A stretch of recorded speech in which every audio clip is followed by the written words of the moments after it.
ముందుగా మన మాజీ శాసనసభ్యులు గుంటూరు పార్లమెంట్ అధ్యక్షులు మన ప్రియతమ నాయకులు మన తెనాలి శ్రవణ్ కుమార్ గారికి, అలాగే మాజీ జెడ్పీటీసీ సాంబశివరావు గారికి, అలాగే వేదిక మీద ఉన్న పెద్దలకి, ఇక్కడికి వచ్చిన మన తెలుగుదేశం కుటుంబ సభ్యులకి, జన సైనికులకి, ప్రతి ఒక్కరికి పేరు పేరున నమస్కారం తెలియజేస్తూ, ఈ 10 రోజులే నేను మాజీ శాసనసభ్యులు అని చెప్పటానికి నాకు చాలా బాధగా ఉంది. మన శాసనసభ్యులు మన తెనాలి శ్రవణ్ కుమార్ గారు అని చెప్పుకోవడానికి చాలా ఆనందంగా ఉంది.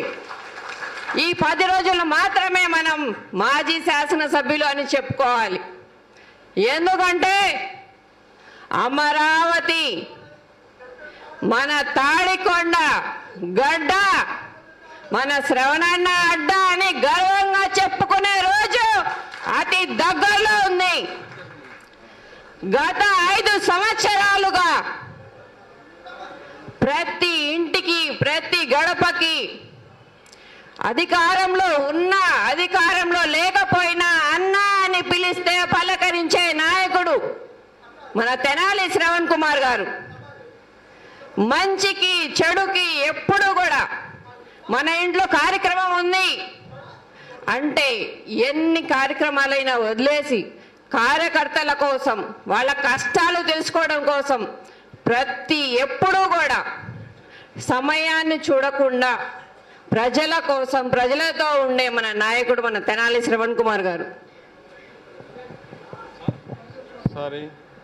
కొత్తపల్లి కోటేశ్వరరావు గారికి, అదేవిధంగా మన మైనార్టీ లీడరు చాలా చక్కగా ప్రతి గ్రామానికి తిరిగి ప్రతి ఒక్కరిని కూడా యాక్టివేట్ చేస్తూ లేని ప్రచారాల్ని ఇది ఉత్తత్త ప్రచారాలు చేస్తున్నారని నిరూపణతోటి వాళ్ళకి నిజ నిర్ధారణ చేసిన వ్యక్తి గని గారు కూడా వేదికను అలంకరించినందుకు చాలా సంతోషం. మరందరూ కూడా చప్పట్లు కొట్టి చప్పట్లు అదే చప్పట్లు కొట్టాల్సిందిగా కొడుతున్నాం. Thank you.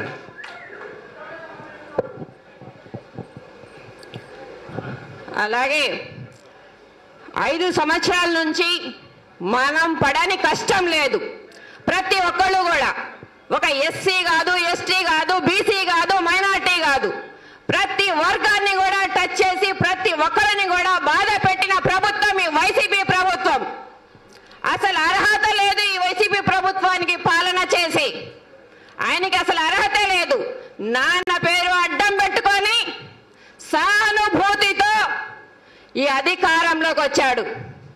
మన రీసెంట్గా చూసాం, ఓ గులకరాయి తగిలిందంట, మళ్ళీ డ్రామాలు మొదలు పెట్టాడు ఈ వైసీపీ ప్రభుత్వం, ఈ జగన్మోహన్ రెడ్డి.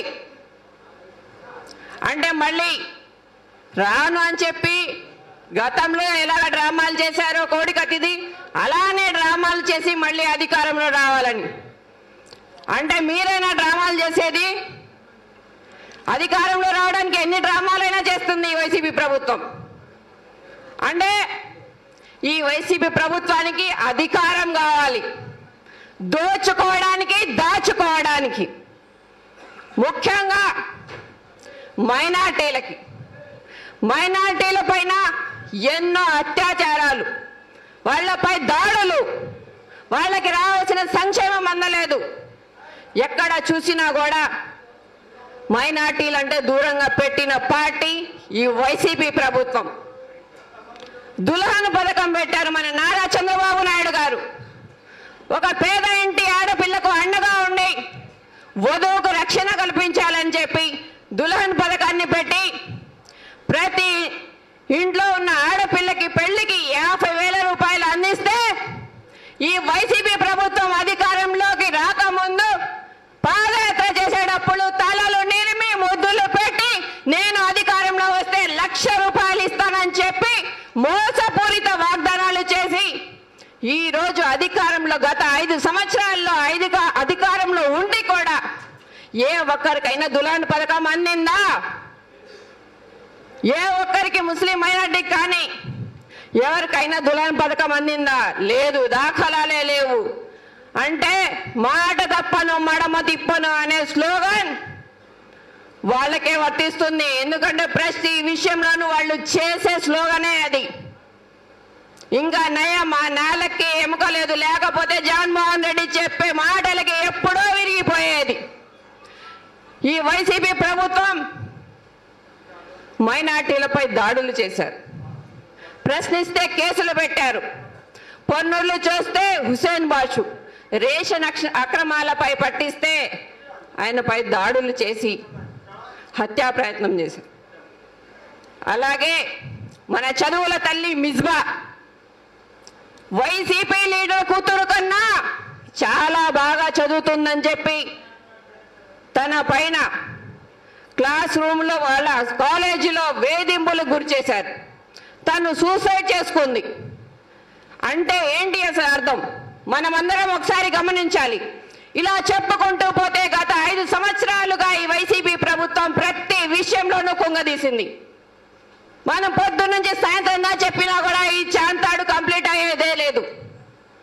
నేను ఒకటే చెప్పదలుచుకుంటున్నాను, మన ఆంధ్ర రాష్ట్రంలో ఉన్న ప్రజలందరూ ఒకటే, ఈ వైసీపీ ప్రభుత్వాన్ని ఒక్క సీటు కూడా లేకుండా, దాఖలాలు లేకుండా అసలు ఈ పార్టీ భూస్థాపితం చేయాలని చెప్పి ప్రతి ఒక్కళ్ళు కంకణం కట్టుకోవాలని చెప్తున్నాను. మన దగ్గర ఉంది ఇంకా 10 రోజులే. వీళ్ళు చేసిన అరాచకాలు చెప్పుకుంటూ పోతే మన టైం వేస్ట్ అయిపోతుంది. మన దగ్గర ఉన్న 10 రోజుల్లో ప్రతి ఒక్కళ్ళు ప్రజల దగ్గరికి వెళ్ళి ఈ మోసాల గురించి చెప్పాల్సిన అవసరం లేదు. ఎందుకంటే మన దగ్గర ప్రతి ఒక్కరి దగ్గర ఫోన్ ఉంది, గూగుల్ ఉంది, యూట్యూబ్ ఉంది. ప్రతి ఒక్కళ్ళు చూస్తున్నారు, ప్రతి ఒక్కరికి తెలుస్తుంది. ప్రత్యేకంగా నేను చెప్పాల్సిన అవసరం లేదు. ఒక మైనార్టీ, ఒక బీసీ, ఒక ఎస్సీ, ఎస్టీ ఎవరిని చెప్పాల్సిన అవసరం లేదు. ప్రతి ఒక్కళ్ళు గమనిస్తున్నారు. వాళ్ళు ప్రత్యక్షంగా వాళ్ళ ఇంట్లో వాళ్ళ బాధలు వాళ్ళే పడుతున్నారు. ఎందుకంటే చింతపండు దగ్గర నుంచి, నూనె దగ్గర నుంచి, బస్ ఛార్జీల దగ్గర నుంచి, పెట్రోల్ దగ్గర నుంచి, చెత్త పన్ను దగ్గర నుంచి, అంటే నడ్డి విరి చేసిన ప్రభుత్వం ఈ వైసీపీ ప్రభుత్వం. ఉట్టి సంక్షేమాలే చేస్తుంది, అభివృద్ధి చేతగాని చెత్త ప్రభుత్వం ఈ వైసీపీ ప్రభుత్వం. సంక్షేమం అందించాలి, ఉన్నారు పేదలు, సంక్షేమం కూడా కావాలి, అభివృద్ధి కూడా కావాలి. ఉట్టి సంక్షేమమే అని చెప్పి సంక్షేమంలో కూడా 100% ఇవ్వకుండా 20% ఇచ్చి మోసం చేశాడు జగన్మోహన్ రెడ్డి. సంక్షేమాన్ని, అభివృద్ధిని సమపాళలో నడిపించే నాయకుడు మన నారా చంద్రబాబు నాయుడు గారు. ఆ దమ్ము ధైర్యం ఉన్న లేజెండ్ మన నారా చంద్రబాబు నాయుడు గారు. పోలవరాన్ని ఏ విధంగా పరుగులు పెట్టించారు, అమరావతి ఏ విధంగా ఉంది. అప్పుడు సంక్షేమం అందలేదా మనకి? నవరత్నాలు అని చెప్పి అంటే ఇప్పుడు మేనిఫెస్టో చెప్పినప్పుడు కూడా ఆయనకి వివరంగా చెప్పలేని దుస్థితి ఈ వైసీపీ ప్రభుత్వం, ఈ జగన్మోహన్ రెడ్డిది. నేనేం చేస్తాను, రేపు అధికారంలో వస్తే నేనేం చేయబోతున్నాను అది కూడా చెప్పలేని దద్దమ్మ ముఖ్యమంత్రి జగన్మోహన్ రెడ్డి. రేపేం చేస్తాడు అధికారంలో వచ్చి? ఇప్పుడేం చేశాడు? మిమ్మల్ని మీరే ప్రశ్నించుకోండి. ఒక 10 మందికి చెప్పండి. మన కోసం కాదు, మనది అయిపోయింది. రేపు మన పిల్లల భవిష్యత్తు ఏ విధంగా ఉంటుంది, రాజధాని లేకపోతే ఏ విధంగా ఉంటుంది. ఇప్పుడు పొలాలంట, వీడి అబ్బా సొత్త అని చెప్పి నేను అడుగుతున్నాను. నా తాత, నా అబ్బా, నా బావ ఇచ్చిన పొలాల్ని వీడెవడండి వీళ్ళ ఫేసులు పెట్టి, వీళ్ళ మొహాలు పెట్టి నా పుస్తకం మీద వీడిచ్చేది? ఏం టైటిల్ తీసుకొస్తున్నాడు? తగాదాలుంటే మేము చూసుకుంటాం, నువ్వు చూసేదేంటి? రాష్ట్రానికి అసలు ఏం హక్కు ఉంది? రాజముద్ర ఉండాలి పుస్తకం మీద, నీ మొహం ఎందుకు? ఈ పథకాల్లో చూస్తుంటేనే విరక్తి కలుగుతుంది. ఇంకా ఇంట్లో కూడా తెచ్చి పెట్టుకోవాలా జగన్మోహన్ రెడ్డి? ప్రభుత్వాలు వస్తా ఉంటాయి, వెళ్తా ఉంటాయి. పుస్తకాల పైన రాజముద్ర ఉండాల్సిన పుస్తకాలలో నీ మొహం ఎందుకు? అలాగే ఈ చట్టాలన్నీ రద్దు చేసి సంక్షేమం, అభివృద్ధి సమపాళలో నడిపించడానికి మన నారా చంద్రబాబు నాయుడు గారు ఇంకా 10 రోజుల టైం ఉంది. తర్వాత మన టీడీపీ, మన బీజేపీ, మన జనసేన కూటమి జెండాను ఎగరవేద్దామా లేదా? మనమందరం బలంగా తలుచుకొని ఎక్కువ మనం వర్క్ చేయాల్సిన అవసరం లేదు. మన ఓటర్ లిస్ట్ లో ఉన్న ఒక ఫస్ట్ పేజీలో ఉన్న ఒక 50 మంది లేకపోతే ఒక 30 మంది ఆ 30 మందితో కలిసి అభివృద్ధి కోసం, మన రాజధాని కోసం, ముఖ్యంగా రాజధాని కోసం చెప్పండి. మన పిల్లల భవిష్యత్తు కోసం రాజధాని ఉంటేనే మనకి అభివృద్ధి అయినా కూడా సంక్షేమం అయినా కూడా రెండు సమపాళ్ళలో నడవాలంటే మనకు రాజధాని కావాలి. రాజధాని కోసం మనం ఓటు వేయాలి. ఈ విషయాన్ని ఈ 10 రోజుల్లో ప్రజలందరికీ తెలియజేసి ఓటు వేపించాలని చెప్పి ప్రతి ఒక్కళ్ళకి పేరు పేరున కోరుకుంటున్నాను. అలాగే మన తెనాలి శ్రవణ్ కుమార్ గారిని అత్యంత మెజారిటీతో గెలిపించుకోవడానికి మనమందరం పాటుపడాలని చెప్పి కోరుకుంటున్నాను.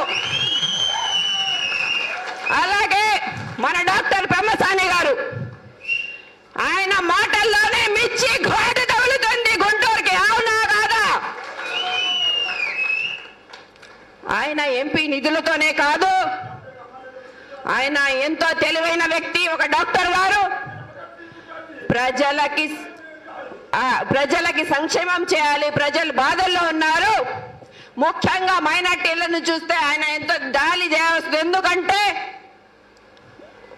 మన తుర్కపాలెంలో వచ్చినప్పుడు సారు ఓపెన్ గా చెప్పారు, దుప్పట్లు పంచుతున్నారు మైనార్టీల కోసం అంటే ఆయన చలించిపోయారు. అంటే దుప్పట్లు కూడా లేని పరిస్థితుల్లో ఆంధ్ర రాష్ట్ర ప్రజలు, మన తాడకొండ ప్రజలు ఉన్నారా? ఈ విధంగా దరిద్రాన్ని అనుభవిస్తున్నారా ప్రజలు అని చెప్పి ఆయన శ్లోకంలో ఆయన ఏ విధంగా బాధపడ్డారు. ఆయన మాతృభూమికి సేవ చేసుకోవాలని చెప్పి ఈరోజు ఆయన అమెరికాలో ఉన్న కంపెనీలన్నీ వదిలేసి, ఇందాక సార్ చెప్పినట్టు ఆయనకేం అవసరం అండి, అంత ఆస్తి ఉంటే ఆయనలాగా ఇంట్లో కూర్చొని హాయిగా ఫ్యాన్ వేసుకొని ఏసీ వేసుకొని కూర్చోవచ్చు.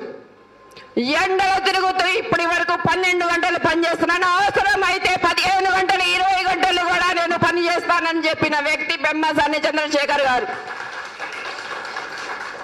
మన అమరావతి కోసం మన ఎంపీ గారిని, అలాగే మన రాష్ట్ర భవిష్యత్తు కోసం మన నారా చంద్రబాబు నాయుడు గారిని తాడికొండ గడ్డ అంటే అది ఎప్పుడు కూడా శ్రవణన్న అడ్డ అని చెప్పి తెలియజేసుంటూ అత్యంత మెజారిటీతో ప్రతి ఒక్కళ్ళు కూడా ఈ 10 రోజులు కష్టపడి ఓట్లు వేపించాలని చెప్పి తెలియజేస్తూ ప్రతి ఒక్కళ్ళకి పేరు పేరున అందరికీ నమస్కారం తెలియజేస్తూ ఈ అవకాశం ఇచ్చిన సార్కి ధన్యవాదాలు తెలియజేస్తూ